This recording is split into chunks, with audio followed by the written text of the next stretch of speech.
सुविधाएं अधिक मिलती हैं। शिक्षा का अभाव, गांव में शिक्षा की स्थिति कमजोर है। उद्योगीकरण, गांव में उद्योग बहुत कम है, नगरों में उद्योग अधिक है। इन कारणों से लोग एक स्थान से दूसरे स्थान पर यानी गांव से नगरों की ओर पलायन करते हैं। परिवहन एवं संचार के साधनों का विकास गांव की अपेक्षा नगरों में अधिक रहता है।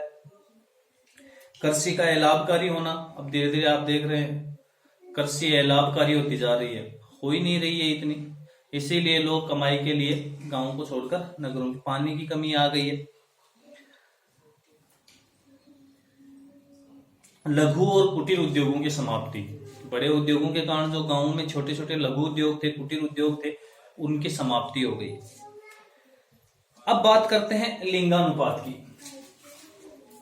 ये हो गई हमारे ग्रामीण व नगरीय जनसंख्या। अब बात करेंगे हम लिंगानुपात। लिंगानुपात, पुरुष और महिलाओं के मध्य अनुपात को लिंगानुपात कहा जाता है।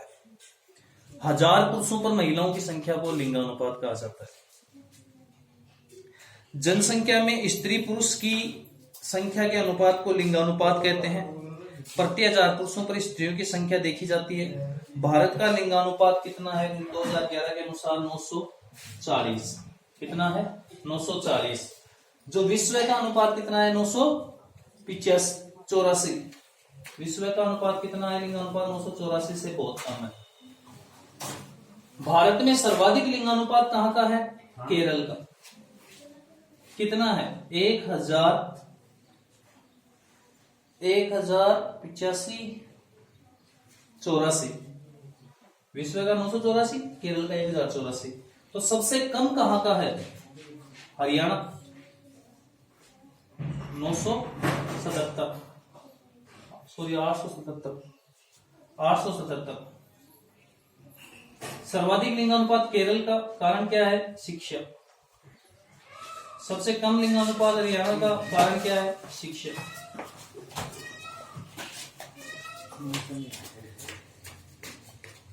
पिछले दशक में 2001 से 2011 के मध्य लिंगानुपात में सबसे ज्यादा गिरावट दमन और दीप में आई है। 92 की गिरावट आई है। जहां 2001 में 92 अधिक थे, अब एकदम से 92 कम हो गए। वहीं सर्वाधिक वृद्धि मिजोरम में हुई है। दमन और दीव में 92 की कमी आई है, अनुपात बढ़ा है 92 का। वहीं मिजोरम में अनुपात कम हुआ है, अनुपात में कमी आई, अर्थात कि बढ़ गए हैं महिलाओं की संख्या। लिंगानुपात भारत में कम क्यों मिलता है? इसके क्या कारण हैं? तो कारण कौन कौन से हैं? पहली तो बालिकाओं की अपेक्षा बालकों को अधिक महत्व देना।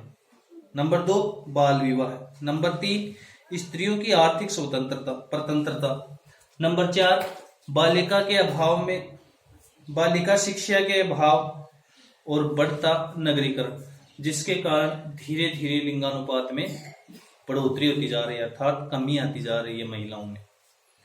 इसके बाद में पढ़ते हैं आयु संरचना। ये हो गया लिंगानुपात। आयु संरचना, वही 3 भागों में बांटा गया है। बाल आयु, प्रौढ़ आयु और वृद्ध आयु। बाल आयु या किशोर अवस्था कह सकते हैं। इसमें 0 से 14 वर्ष। प्रौढ़, जिसमें वयस्क और युवा दोनों, जिसमें प्रौढ़ और युवा दोनों आते हैं, 15 से 64 या 60। और वृद्ध 60 से ऊपर या 65 से ऊपर। भारत में सबसे ज्यादा जो जनसंख्या है वो है वयस्क जनसंख्या, यानी कार्यशील जनसंख्या, लेकिन रोजगार इतना नहीं है, इसलिए बेरोजगारी अधिक है। दोनों आश्रित जनसंख्या कम है। वृद्धों की संख्या 6.3% है। वहीं जो बाल हैं, किशोरावस्था है, वो और भी कम, मतलब इससे बढ़ी हुई है, 18% के लगभग है। युवा वर्ग 35% है। इसके बाद में बात करते हैं कि भारत कौन सी जननांकीय संक्रमण के अंदर आता है, कौन सी अवस्था के अंतर्गत, तृतीय अवस्था के अंतर्गत आता है क्योंकि यहाँ पर जो प्रौढ़ जनसंख्या है वो बहुत अधिक है। सर्वाधिक बाल जनसंख्या कहाँ में है? उत्तर प्रदेश में। जनसंख्या सर्वाधिक बाल उत्तर प्रदेश में है, लेकिन जनसंख्या का प्रतिशत मेघालय में है। कितना है? 18.75% बाल जनसंख्या का प्रतिशत है। इसके बाद में बात करते हैं साक्षरता की।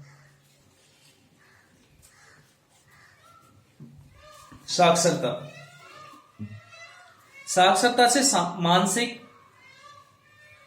शारीरिक का स्तर, आर्थिक स्थिति आदि का ज्ञान होता है साक्षरता को ध्यान में रखने से।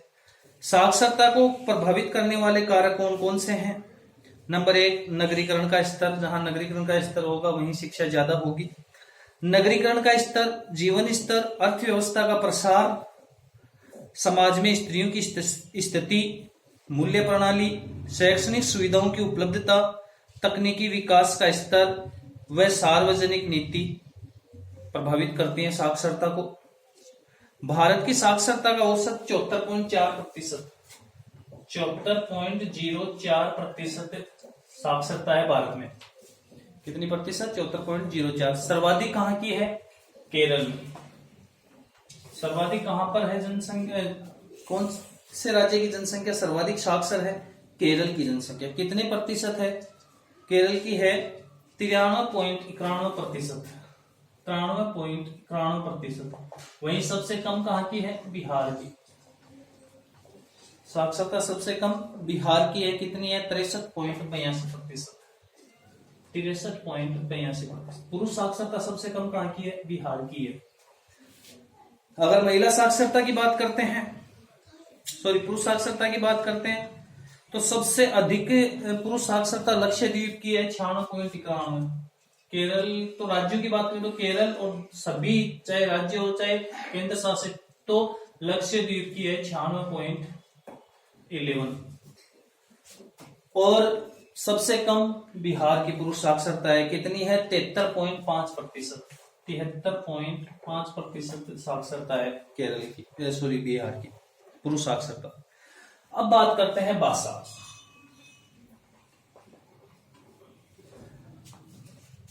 ज्यादा लंबा नहीं लूंगा। भाषा एक तिव्याई विविधता वाला राष्ट्र है। भारत एक भाषाई विविधता वाला राष्ट्र है। भारत में बहुत सारी भाषाएं बोली जाती हैं। प्रमुख रूप से हिंदी बोली जाती है, इसीलिए हिंदी को हमारी राष्ट्रभाषा घोषित किया गया है। भारतीय संविधान में 22 भाषाएं अनुसूचित हैं। भारतीय भाषाओं की उत्पत्ति के आधार 4 हैं: Indo European, Dravidian, Sino Tibet व ऑस्ट्रो एशियाटिक। 4 समूह हैं जहां से भारतीय भाषाएं आई हैं। Number 1 Indo European, number 2 Dravidian, number 3 Sino Tibetan और नंबर 4 ऑस्ट्रो एशियाटिक। चारों के बारे में मैंने विस्तार से आपको पढ़ाया हुआ है। संस्कृत सभी भाषाओं की जननी है, लेकिन हिंदी, अंग्रेजी और चीनी के बाद में बोली जाने वाली तीसरी सबसे बड़ी भाषा है विश्व की।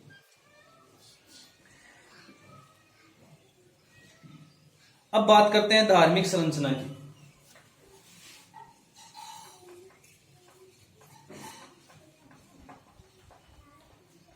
जो ये चीजें पढ़ा रहा हूं बहुत ईजी है। अगर थोड़ा सा दिमाग पर जोर डालोगे इनके बारे में बहुत कुछ लिख सकते हो। लिख कर आना है, खाली कुछ नहीं छोड़ना है। हर प्रश्न का उत्तर देकर आना है, थोड़ा सा दिमाग पे जोर डालना है केवल। धार्मिक संरचना, जनजीवन और जनसंख्या को प्रभावित करने में धार्मिक संरचना का बहुत बड़ा महत्व होता है। भारत विश्व के 4 धर्मों का जन्मदाता है। कौन कौन से धर्म भारत में उत्पन्न हुए हैं? हिंदू, बौद्ध, सिख और जैन।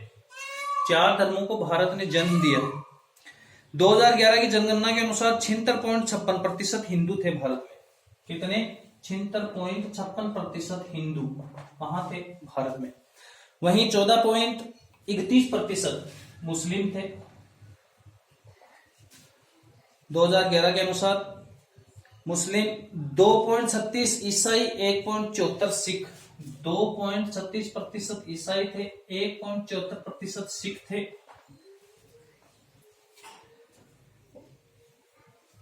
0.77% बौद्ध, 0.41% जैन धर्म के अनुयायी रहते हैं। सर्वाधिक हिंदू जनसंख्या हिमाचल प्रदेश में है। सर्वाधिक हिंदू जनसंख्या कहां पर है? जहां पर गांव निवास सबसे ज्यादा करते हैं वहीं पर हिंदू जनसंख्या सर्वाधिक है प्रतिशत में। कहां? हिमाचल प्रदेश में। और सबसे कम है मिजोरम में। और सबसे कम कहां पर है? मिजोरम में। हिंदुओं का प्रतिशत सर्वाधिक कहां, मुस्लिमों का प्रतिशत कहां हो गया? मिजोरम में। इसी प्रकार लक्षद्वीप में सर्वाधिक मुस्लिम जनसंख्या, मिजोरम में सबसे कम मुस्लिम जनसंख्या 1.14% है। सॉरी, अभी थोड़ी देर पहले मैंने गलत बोल दिया। मिजोरम में मुस्लिम जनसंख्या भी बहुत कम है, हिंदू जनसंख्या भी और मुस्लिम जनसंख्या भी बहुत कम है। वहां ईसाई और जैन धर्म के लोग निवास करते हैं। प्रजातीय संगठन की बात करें तो भारत में निग्रिटो, प्रोटोस्ट्रेलाइड, मंगोलाइड, भूमध्य सागरीय, चौड़े सिर वाली पश्चिमी प्रजातियों और नार्डिक प्रजाति के लोग मिलते हैं। प्रजातियों के 5 प्रजातियों के बारे में मैंने आपको विस्तार से पढ़ाया था, ध्यान रखना। अंगामी, नागा, बाडगिस, निग्रिटो की मुंडा, संथाल, कोल, भील आदि प्रोटोस्ट्रेलाइड की उपजातियां हैं। कौन सी? अंगामी, नागा व बाडगिस, ये निग्रोटी की है, निग्रोटो प्रजाति की है, तथा संथाल, कोल, भील ये प्रोटोस्ट्रेलाइड प्रजाति से उत्पन्न जनजातियां हैं। नार्डिक प्रजाति भारत में सबसे अंत में आई थी। भारत में सबसे अंत में आने वाली प्रजाति कौन सी है? नार्डिक। बहुत बड़ा वीडियो हो गया, आज के लिए इतना ही। कल फिर से हम शुरू करेंगे। धन्यवाद, लगे रहिए। सॉरी, सोचा थोड़ा सा और ले लेते हैं क्योंकि 2 वीडियो तो वैसे ही बनाने हैं, 2 वीडियो में डालना पड़ेगा, मजबूरी है, एक में जाता नहीं इतना बड़ा चैप्टर। 15वां पार्ट लेते हैं, संसाधनों का वर्गीकरण। संसाधनों का वर्गीकरण भारत में कैसे हुआ है?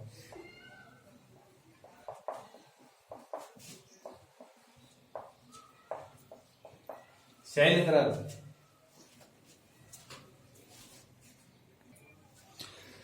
संसाधनों का वर्गीकरण।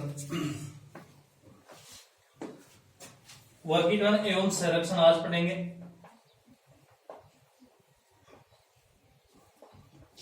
संसाधनों का वर्गीकरण एवं संरक्षण और पोषणीय विकास। पोषणीय विकास बाद में पढ़ते हैं। वे समस्त जैविक और अजैविक, प्राकृतिक व मानवीय घटक जो मानव की आवश्यकताओं की पूर्ति करते हैं, सभी के सभी क्या कहलाते हैं? संसाधन कहलाते हैं। समस्त मानव जीवन की प्रगति, विकास व अस्तित्व के निर्धारक होते हैं। मानव स्वयं एक महत्वपूर्ण संसाधन है क्योंकि सभी संसाधन उसी के संदर्भ में है, वही उपभोक्ता है, वही उत्पादक है। इसीलिए कहा जाता है कि संसाधन होते नहीं हैं, संसाधन बनाए जाते हैं। संसाधन होते नहीं है, संसाधन बनाए जाते हैं। चलो संसाधनों का वर्गीकरण पढ़ते हैं। संसाधनों को 4 भागों में बांटा गया है। संसाधनों को कितने भागों में बांटा गया है? 4 भागों में। नंबर 1, उद्देश्य के आधार पर।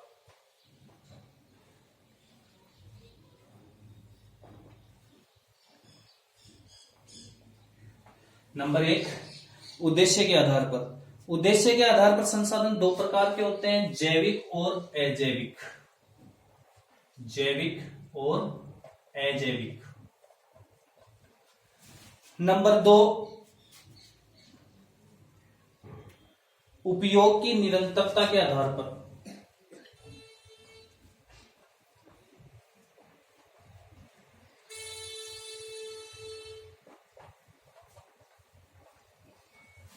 उपयोग की निरंतरता के आधार पर। उपयोग की निरंतरता के आधार पर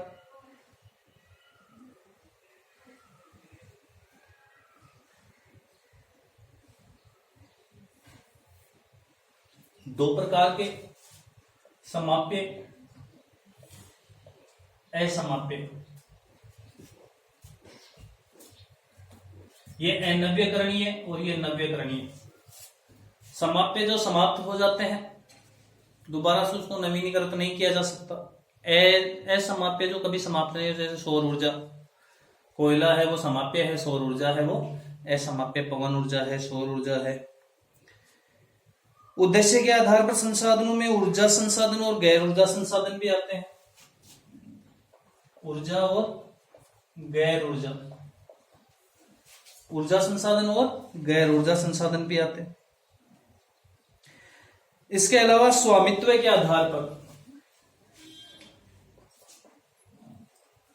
किसी संसाधन पर सरकार का अधिकार होता है, किसी पर राज्य का, किसी पर व्यक्ति का, राष्ट्रीय, अंतरराष्ट्रीय और व्यक्तिगत।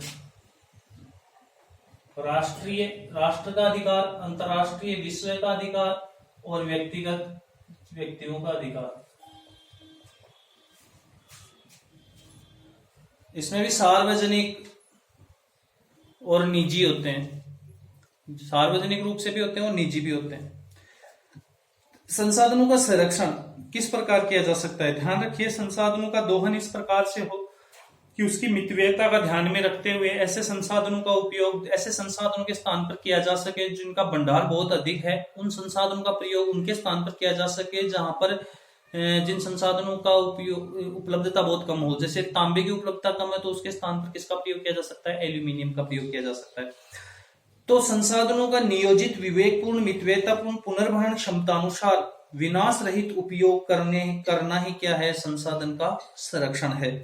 ऐसा करने पर भावी पीढ़ी भी इन संसाधनों को देख सकेगी, वरना भावी पीढ़ी के लिए ये संसाधन नहीं बचेंगे। जैसे पेट्रोलियम धीरे धीरे समाप्त होता जा रहा है। मानव के सतत विकास, जीवधारियों के लिए जीवन उपयोगी वातावरण कायम रखने और भावी मानवीय पीढ़ियों के लिए संसाधनों की उपलब्धता कायम रखने के लिए संसाधनों का संरक्षण आवश्यक है। संसाधन संरक्षण की समस्या के लिए मानव तेजी से बढ़ती हुई आवश्यकताएं। क्या कारण है कि संसाधनों का संरक्षण नहीं हो पा रहा है? क्योंकि मानव की धीरे धीरे आवश्यकताएं बहुत बढ़ती जा रही हैं, उद्योगीकरण होता जा रहा है, नगरीकरण, परिवहन में वृद्धि हो रही है, बढ़ती उपभोक्तावादी प्रवृत्ति है, अधिकतम विकास की प्रवृत्ति है। ये सभी कारण हैं जिनके कारण संसाधनों का बहुत तेजी से दोहन किया जा रहा है। इसके उपाय, संसाधन संरक्षण कैसे किया जा सकता है? क्या उपाय करने चाहिए? सबसे पहले जनसंख्या वृद्धि पर प्रभावित नियंत्रण होना चाहिए। संसाधनों को ऑटोमेटिकली खपत में कमी आने लग जाएगी। नियोजन का समग्र दृष्टिकोण होना चाहिए कि संसाधनों को किस प्रकार नियोजित किया जाए कि सबके काम आए, भावी पीढ़ी के भी काम आए। जैविक संतुलन कायम रखना चाहिए। गैर परंपरागत ऊर्जा संसाधनों का अधिक प्रयोग करना चाहिए। परंपरागत तो वो हैं जो मतलब समाप्य है। गैर परंपरागत ऊर्जा संसाधन है, पवन ऊर्जा, सौर ऊर्जा, तापीय, भूतापीय ऊर्जा, इनका अधिक से अधिक प्रयोग करना चाहिए। वैकल्पिक संसाधनों की खोज, वैकल्पिक अभी मैंने थोड़ी देर पहले बताया, तांबा की जगह एल्यूमिनियम, वो वैकल्पिक संसाधन है। प्राथमिकता के आधार पर उपयोग, जहां बहुत जरूरी हो उन्हीं स्थानों पर इन संसाधनों का उपयोग करना चाहिए, या प्राथमिकता देनी चाहिए किसी कार्य को कि वहां तो जरूरी है, वहां तो इसको जरूरी लगाना ही पड़ेगा। पुनर्चक्रण, संसाधनों का पुनर्चक्रण किया जाए ताकि उनको फिर से बनाने की संभावनाएं लाई जा सकें। कृत्रिम वस्तुओं का उपयोग किया जाए, उन्नत परिस्थिति तकनीकी का उपयोग किया जाए, संसाधनों का बहुउद्देशीय उपयोग किया जाए, तब जाकर इन संसाधनों का संरक्षण का उपाय हो सकता है। अब बात करते हैं पोषणीय विकास की। सतत पोषणीय विकास, संसाधनों को मितव्ययता पूर्ण प्रयोग में लाना ही क्या है? सतत पोषणीय विकास है।